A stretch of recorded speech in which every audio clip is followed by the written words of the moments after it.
শান্তকে বিশ্রামে দিয়ে সাকিবকে নেতৃত্ব দিতে বললেন আশরাফুল। গত ফেব্রুয়ারিতে নাজমুল হোসেন শান্তকে ৩ ফরম্যাটের অধিনায়ক ঘোষণা করে বাংলাদেশ ক্রিকেট বোর্ড বিসিবি। এরপর শ্রীলঙ্কা ও জিম্বাবুয়ের বিপক্ষে ২টি সিরিজ খেলে টাইগাররা। সিরিজগুলোতে কয়েকটি জয় পেলেও নেতৃত্বে নিজেকে মেলে ধরতে ব্যর্থ হন শান্ত।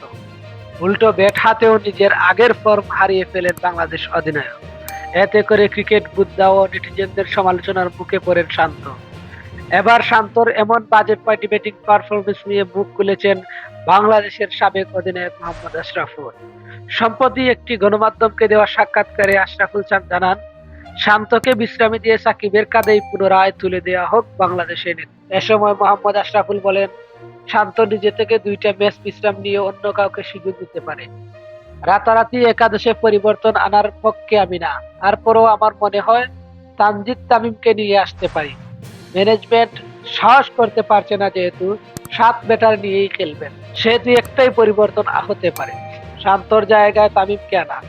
আশরাফুলের কথা অনুসারে শান্ত যদি একাদশে না থাকেন তবে দলের নেতৃত্ব দেওয়ার কথা সহ অধিনায়কের, কিন্তু সহ অধিনায়ক তাসকিন চোটের কারণে নেই যুক্তরাষ্ট্রের বিপক্ষে ৩ ম্যাচের টি-20 সিরিজে।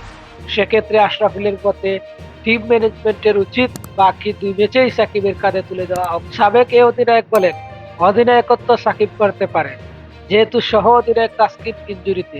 কোচ ম্যানেজমেন্ট সাকিবকে অনুরোধ করতে পারে অধিনায়কত্বের জন্য 2য় ম্যাচে একটা পরিবর্তনই আনা দিতে পারে। শান্তর একটু বিশ্রাম প্রয়োজন, বাইরে থেকে খেলা দেখা প্রয়োজন, যেহেতু স্ট্রাগল করতে, বিশেষ করে এই ফরম্যাটে। এদিকে শান্তর বর্তমান ফর্ম নিয়ে কথা বলতে গিয়ে আশরাফুল বলেন, বিপিএল এ তাকে সবগুলো ম্যাচ খেলানো হয়েছে, এখানেই বড় ভুলটা হয়েছে। বিপিএল এ 5-6 ম্যাচ বিশ্রাম দিলে ভালো ছন্দে আসার সুযোগ থাকতো। শ্রীলঙ্কার বিপক্ষে একটা 50 করলেও জিম্বাবুয়ের সঙ্গে এতটা ভালো করতে পারে। তার ব্যাটিং কনফিডেন্স খুব লো মনে হচ্ছে। অধিনায়ককে ম্যাচে ভালো কিছুর তাগিদ দিয়ে আশরাফুল বলেন, পারফর্ম না করলে বাংলাদেশ দলকে নেতৃত্ব দেওয়া খুবই কঠিন। কিভাবে পারফর্ম করবেন আপনাকেই বের করতে হবে।